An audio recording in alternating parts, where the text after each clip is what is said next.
This is going to be the first annual TomCon, running from October 24th through the 25th, a TomFest family reunion taking place at the Crown Plaza in Costa Mesa, California. Today, I have Mikee Bridges with me. Mikee, how are you? Good. I'm doing great. Thanks for having me. Listen, man, it's exciting to talk to you. This is an event for 80s, 90s, and early 2000s Christian alt rock and hard rock music. Orange County being the primary scene of the Christian Jesus Freak movement from the 60s and 70s, and then Stryper in the 80s, and so many other bands that came out of the region that it's only fitting to be here in Orange County. Yeah, it is the birthplace of Christian alternative rock, Orange County for sure. You know, it's interesting the way things are because Christian Contemporary has its issues and its images, and let's say shenanigans behind the scenes, because when money's involved, shenanigans are always going to be happening. Uh, Take us through, first of all, for people that don't know who Tom is or was, let us know who Tom is and how Tom Fest eventually became TomCon. Well, I was in some bands and I was also a promoter at the time. And my bands got, semi-popular in around our city. And that made for some good concerts that we would put on as well. And that really just morphed into doing a music festival. After having done concerts after concerts, Fridays and Saturday nights, I thought, well, why don't we do a music festival? And I thought it couldn't be that hard, right? And it was very much so. It was super difficult, but the name for it came from we were driving around one way on the coming home from seeing the site that we had found, and we were all joking, and somebody said, "Why don't you name this event Tom or Frank or something like that?" And we all laughed, and so we named it Tom Fest. It's not named after anyone; it's an absolute joke. Later on, though, the audience kind of took hold of it, and it became the other music. It stood for TOM, the other music, which is a play on our Christian alternative rock was, the different style or different type of music than you would normally hear. We're the other music. Right. It's interesting to me. So I didn't come from the evangelical movement. My background comes from the apostolic traditions. So I'm part of the Eastern Orthodox Church. I'm very familiar with the Oriental Orthodox, the Church of the East, and Latin Mass and Eastern Roman Catholic. So when, Christian music, and I put that in quotes because it was unfamiliar to me when I first moved to Orange County, as like sounding very secular and then peppering in the name of Jesus from time to time was very Yeah, strange to me. yeah. My wife is Russian Orthodox. She comes from Russia, and so when she came here, and I told her my history, she's kind of known a little bit, but I told her all the history, and then she saw it and was, in and around some of my friends that were in it too. She was like, "What is this?" She could not understand it whatsoever. So What your is wife it? was definitely as confused as I was. Yes, absolutely. But coming from us, like Orange County, the hippie Jesus movement kind of happened up in the Bay Area and then moved its way down into Orange County.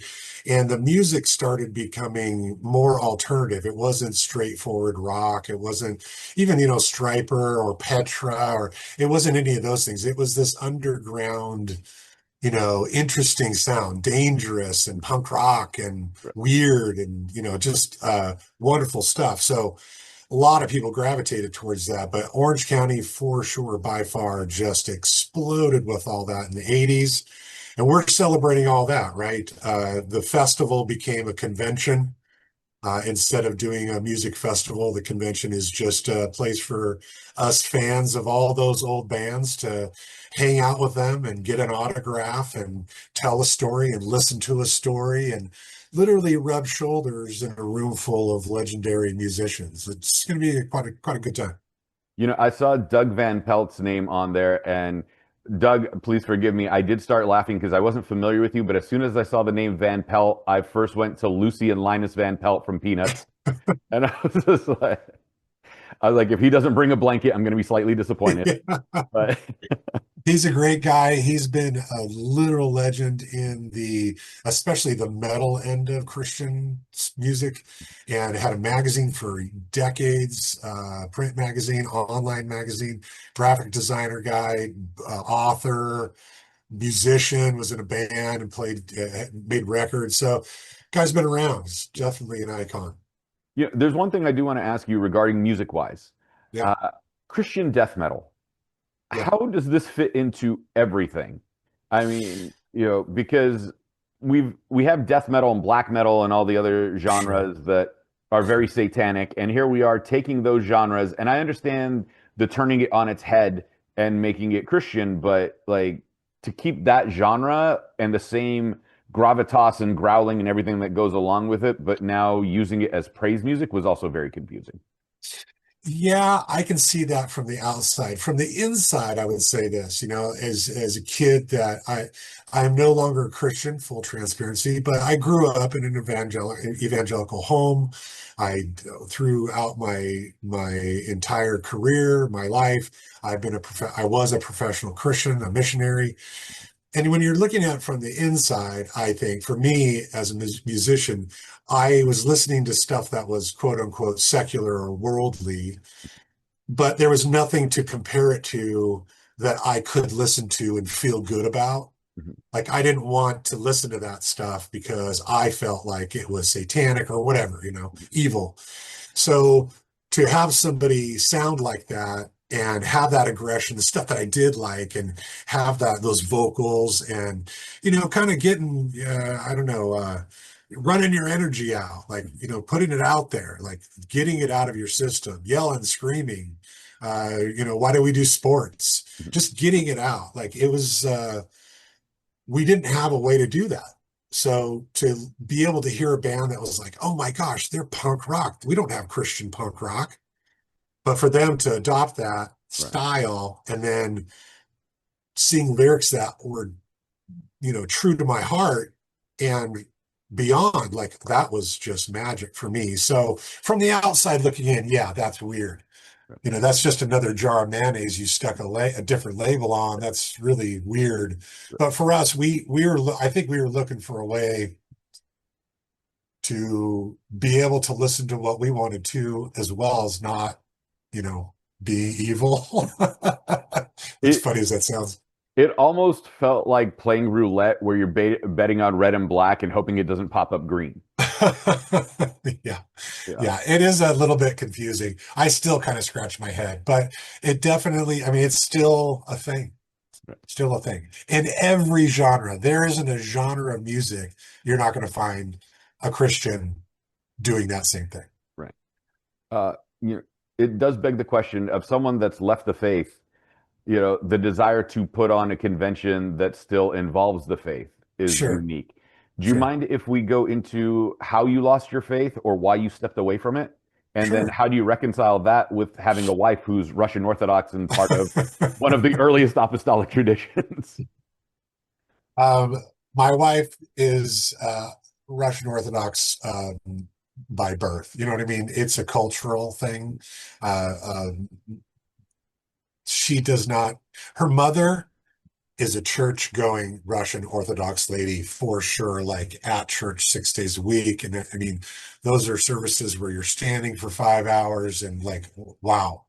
So no, like my wife, Easter and Christmas and some other occasions, she does go to church, but not in the way like my mother-in-law does. That's that part. I studied my way out. I studied the Bible. I wanted to know who God was in a deeper way than I'd ever known. I really wanted to pursue that. And I started with a class on the book of Revelation. And I had that book so wrong. And I had misinterpreted it. I did not put any context to it. And I learned it with context, and my eyes just popped open. It's very revealing about the socio-economic times, the political times back then, and it tells that story. and it's fascinating. So that really got me like, oh my gosh, I want to know more. Did a study on Genesis, a really, really in-depth study with a pastor and a very progressive pastor, and really dissected Genesis. And it was very fascinating how many authors there were, what stories they came from. For me, Genesis was the beginning, right? So, but there are stories that predate Genesis that fed into Genesis story and the Old Testament, throughout the Old Testament. That piqued my interest, right? Like, okay, well, what was before this Bible, and how did the Bible come together? All the extra books that were not canonized, what was that? What about this? What about, how come this book wasn't in there and this book was? And that became very exciting for me. And then I started to question, well, what was before my God? How was my God made? How was Yahweh?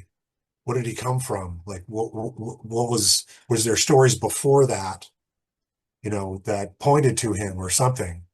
And finding, those things to be true, and still fascinates me to this day. But looking back, I can't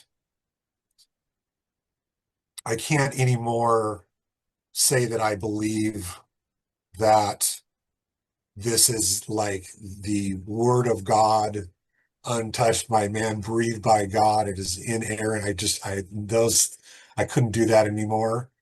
And I had to walk away from Understandable. literally a life in ministry, 30 plus years professionally, paycheck. I mean, I was in ministry hardcore and all over the world, and that had to go, and I couldn't go back to it.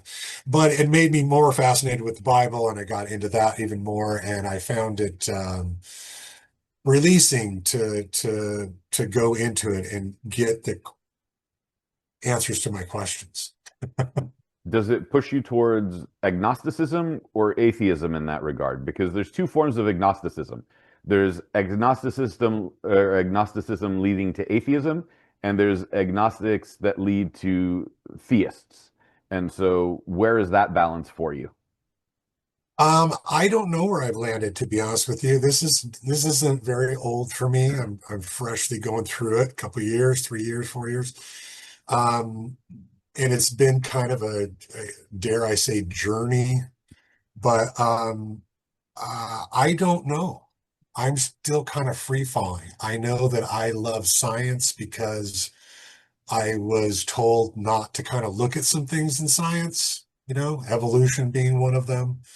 In the evangelical faith, they're really against that kind of stuff, things you need to stay away from, and all that, and not to believe in. And I went and started opening up books on those subjects. So right now, my brain is really in the sciences, and I believe that there is a spirituality to human beings. I think that we yearn for that in some way, shape, or form. It's obvious in the stories from people that lived on the earth 10,000 years ago, and their cave drawings. You know what I mean? Like, you can see that we've been reaching out for that. I think we need to be together too. We love community, and need to be in that. So that's all I know. I don't have anything against anybody that's a Christian or any other religion. To each his own. We got to figure all our stuff out ourselves. If it's helpful for people, that's great. I didn't throw everything out of my when I left the faith. I obviously still believe some things, and it's part of me. So I still speak the language. But yeah, Well, I well, don't to be fair, I know. did have to learn the evangelical language in graduate school Right. because coming from the apostolic traditions where I'd hear stuff like pre-tribulation rapture, which is Yep. nowhere in our vocabulary, Right. rapture isn't in our vocabulary whatsoever. Exactly. All this stuff that I was like, what are you guys talking about? And Exactly. then I'd hear this stuff and I was like, this has nothing to do with anything we've ever discussed from the early church. Like, Yes. We what are do you, I'm sorry. people my age that have come up in the that, or at least, around 50 years old, that came up in evangelical homes. They came up through the Satanic Panic. So Mm, everything at the time was satanic. Your neighbors could be. There were cults everywhere. They were killing babies, and UPC codes had satanic messages in them, backward masking on records. I mean, everything was heightened, right? It was mm, just like, oh my gosh. So Christianity was very, very, very different than I think most arms out there. But right. yeah, the rapture. We were very into the rapture because of the satanic panic. The time's coming. Like you said, you guys have no idea what we're talking about with Yeah. that. But I, as a Christian, was going, how do you not? What are you talking about? It's in the Bible. No, Right. no.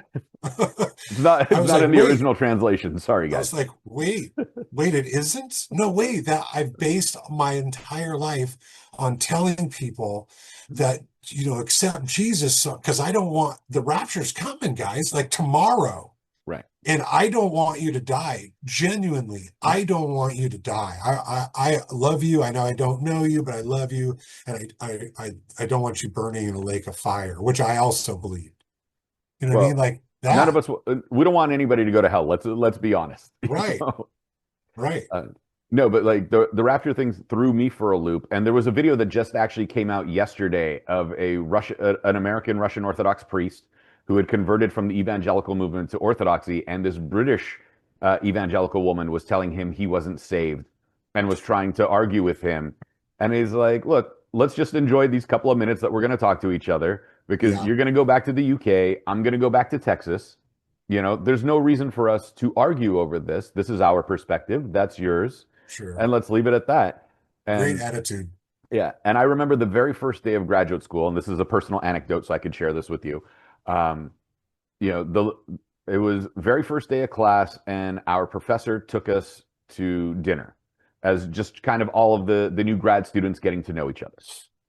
So one lady is like, "So you're Orthodox?" And I said, "Yes, I am." She's like, "So you guys are basically Catholic without the Pope?" And I was like, "Sort of, but it's far deeper than that. It's a But little different, yeah. let's leave it at the surface level for that." Sure. And she looked at me and she goes, "Are you pre or post?" And I just have this blank stare on my face going, "Pre or post what?" And she's like, "Tribulation." And I pulled back for a second. I was like, "Hold on, hold on. How about you explain this to me like I'm five? Because I think we're Yeah. speaking the same language, but we're definitely using a different dialect." Yeah. And so she explains it to me. And I said, "Oh, the apocalypse." She said, "Well, we don't call it that." And I said, "That's nice. I'm Greek Orthodox. It's a Greek word. We do." And so when she explained it to me, and I was like, "Well, if you actually read Revelation, I would say you have to be post because the Antichrist has to come first. No one is going to get whisked away before the Antichrist comes." And she just scoffs at me and storms off, throwing her hands up. And he calls himself a Christian. And I looked at my professor. I was like, "What was that?" And he starts chuckling and goes, "Don't worry, it's not your theology. You'll learn about it later in the semester." Right. I was like, "Okay." So that was my Right. first encounter with rapture theology.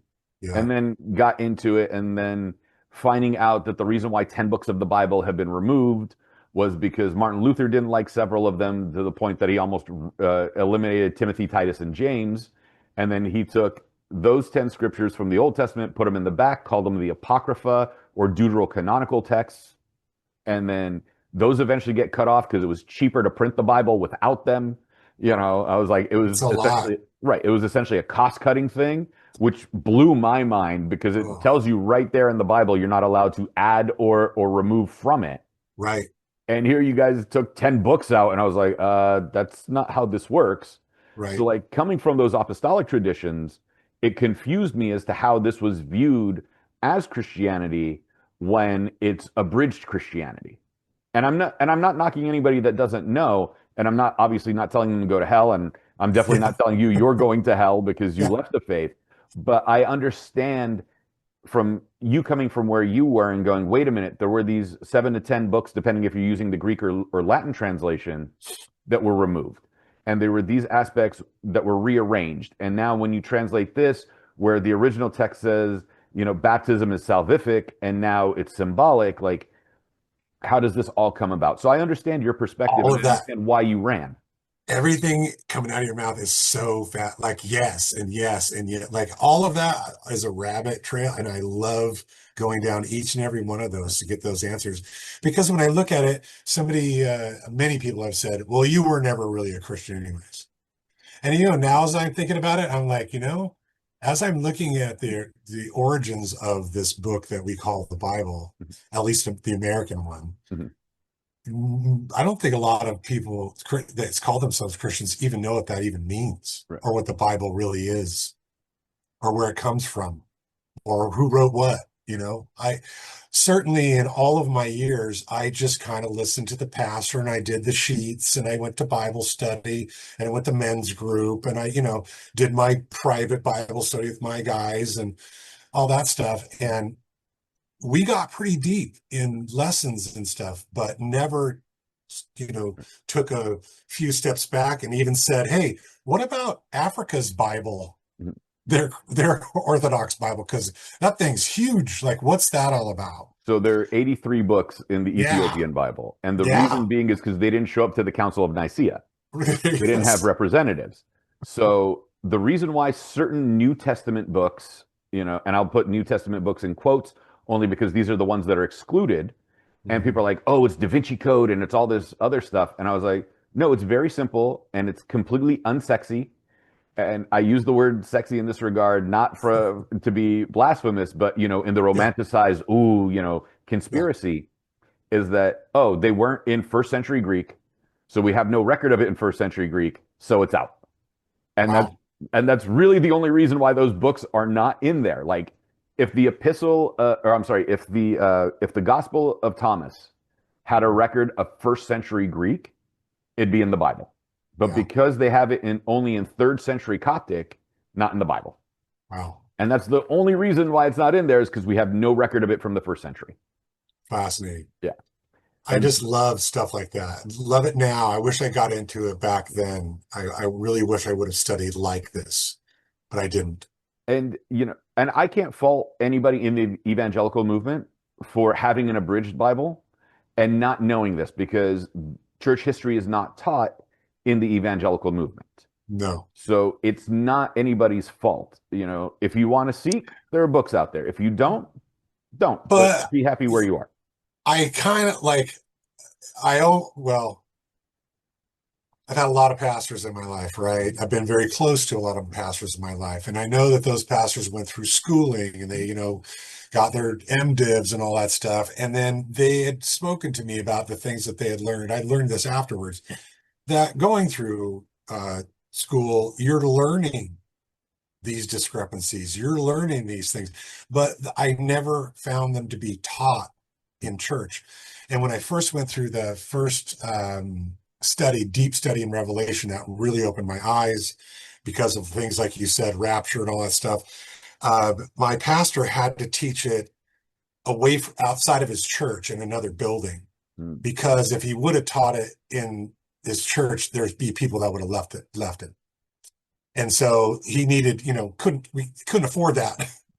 But I found it interesting that he said that many pastors know this information. It's just not taught. And I was just shocked.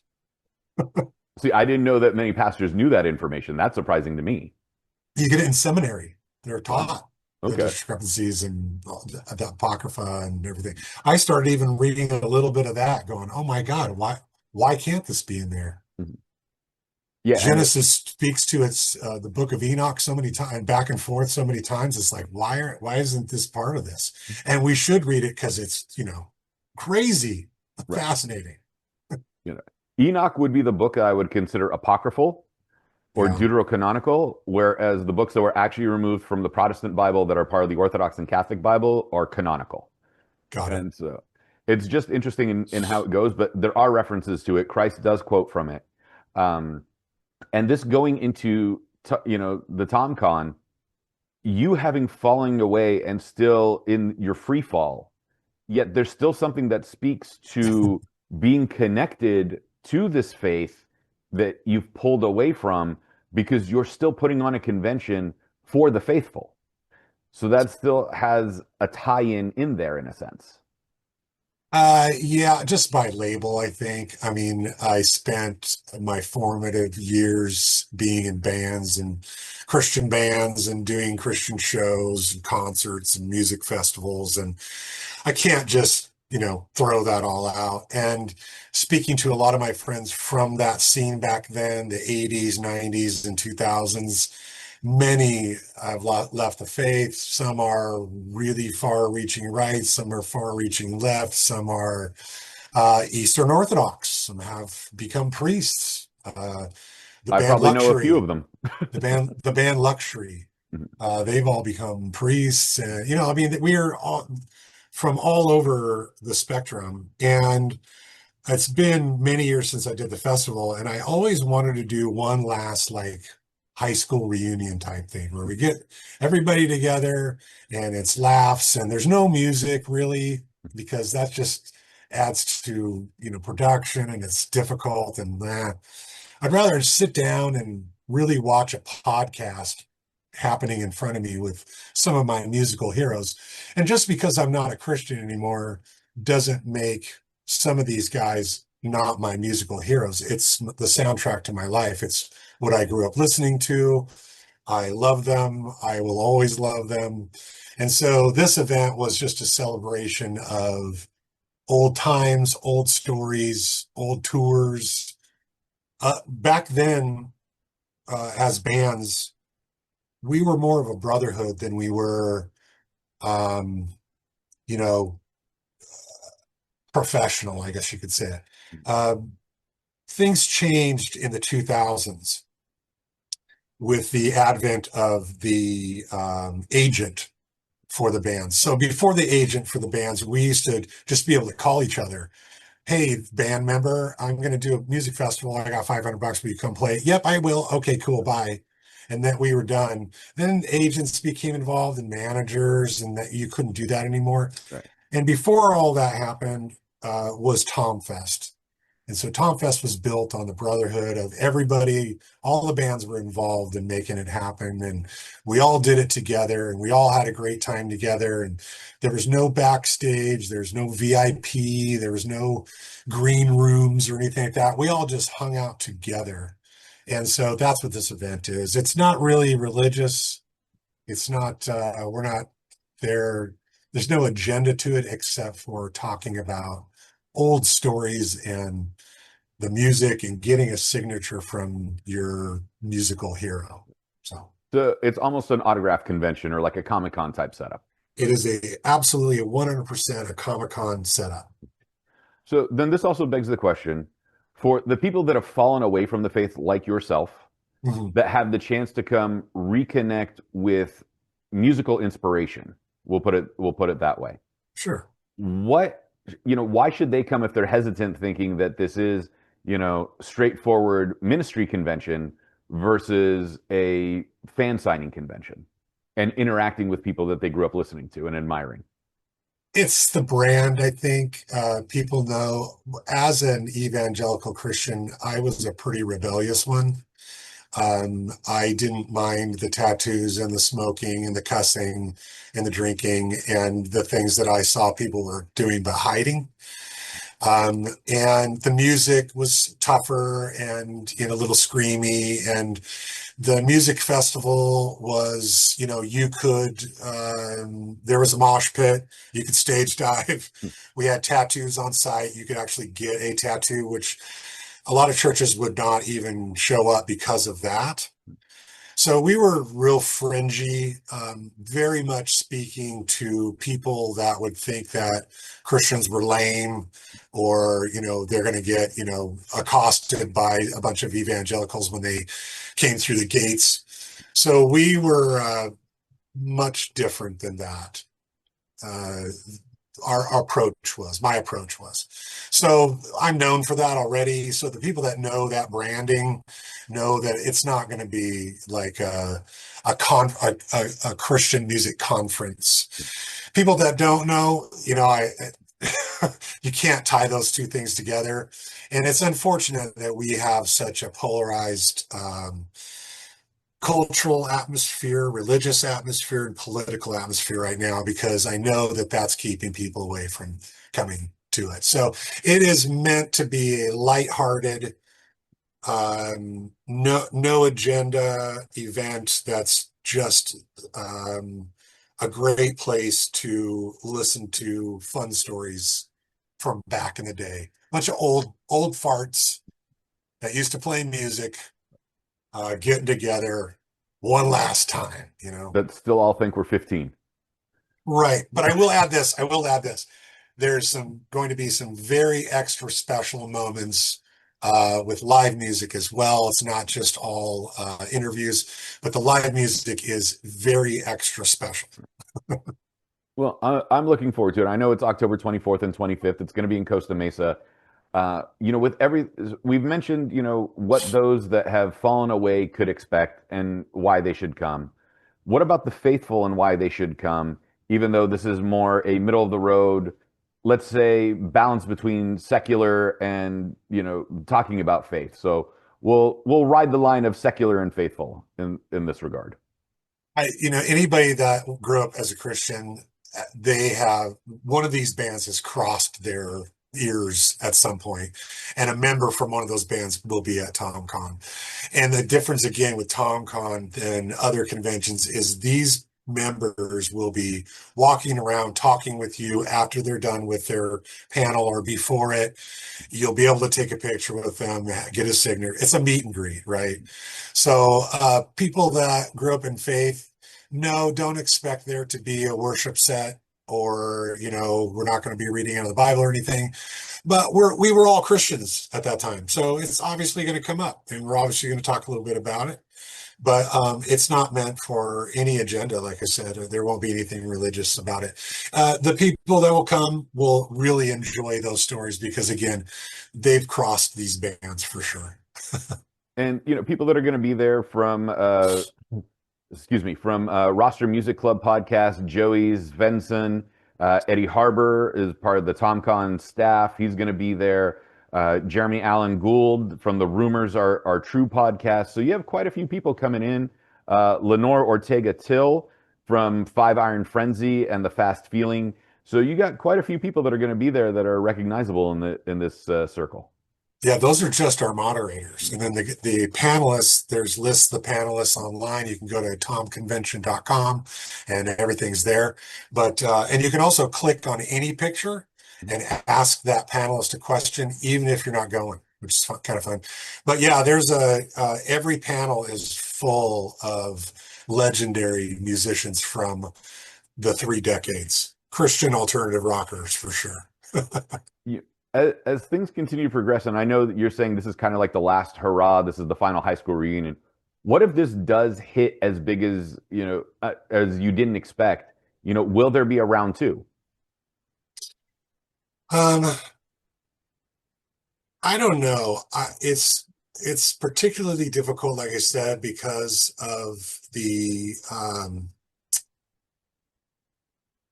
because of culture and politics and religion right now. It's just everything's heightened. And it seems like even really good friends that I know that are on polar opposite sides are butting heads, and that I don't want that. I'm not interested in even having an event where that would happen. I love all these people that are gathering. I don't care where they come from. I don't care what they believe. I just like them. So that's a difficult one. I don't know. Plus, it's a lot of work. Listen, conventions are never easy. They sound like they'll be a breeze, and then something's going to pop up. Sure. And having over 55 guests, 55 panelists, that's just a lot of wrangling to do. It definitely is. And then making sure that it's a different 55 guests in year 2 or year 3, or, blending them together. It's never going to be easy. Right. Right. But everything's okay for now. And if we had to start tomorrow, we'd be ready. So we're ready for it. I think everybody will have a good time. So who was the big get for TomCon with the Tom convention? There's so many of them. I mean, from every decade, you've got literal guys that are legendary musicians, been around for so long in so many different types of bands.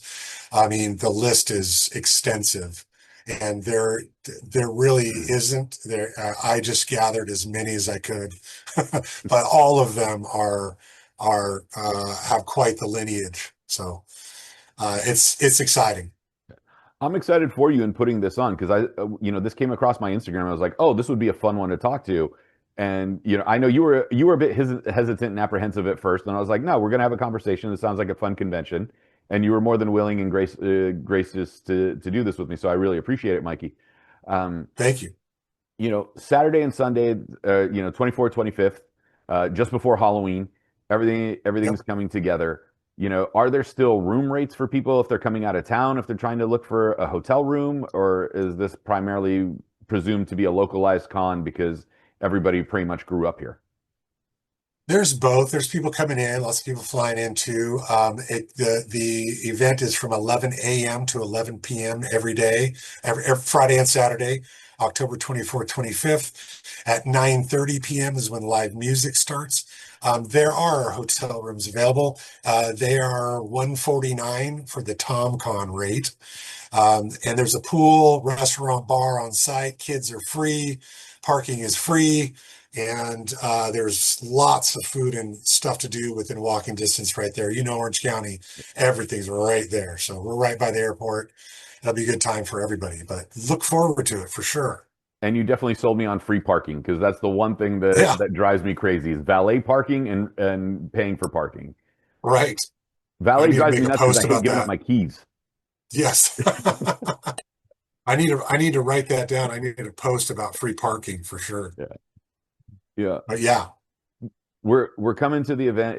It's 2 days, 24th, 25th. Thank you for having me out. I really appreciate that you're going to allow me the honor of coming and hanging out for a little while with you guys. sure. Um, you're going to have panels, you're going to have booths. If I'm going to start on the floor and all right, let's use an Orange County analogy. So like Disneyland, right? Mhm. You either go right and start in Tomorrowland and work your way around back to Frontierland, or you start in Frontierland and work your way all the way around back to Tomorrowland. I walk through the door. Which way should I head, depending on if I want to meet the bands first or if I want to go to the panels first? Well, it's more like what you said with Comic-Con. So if you've been to a Comic-Con, it's a little bit more like that, where there's a merch area that you can go to that people will be milling around all the time. Small. This is a miniature Comic-Con. I mean, small, small, small, small, small. And so everything's right there in one small ballroom. And one part of it is merch that you can be in. People could be talking while there's a panel going on. And the next part is the room where all the panels are happening, which is every hour on the hour, basically. And then outside is the foyer where many people will be mingling, and the restaurant's right outside of that. So it's really all in one little space, but it's all together. Everybody's going to be, it's kind of like a church building where you kind of walk into the foyer and then you can walk into the activities. But everything's right there, all condensed down. So And if you crazy people decide to have a jam session, remember, lights out 10 p.m. city ordinance. All that's right. right. That's right. That's right. That's the way the jam session's always got to work, my man.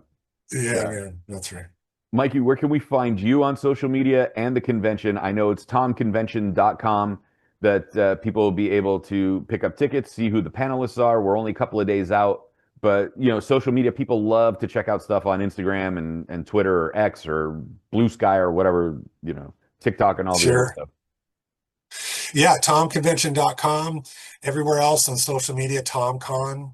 And then I'm Mikee Bridges, Mikee Bridges, just like it sounds. I'm at Mikee Bridges on all social media and all that stuff. And you can find me on the TomCon website and all that stuff too. So Awesome. easy, Mikey, easily found.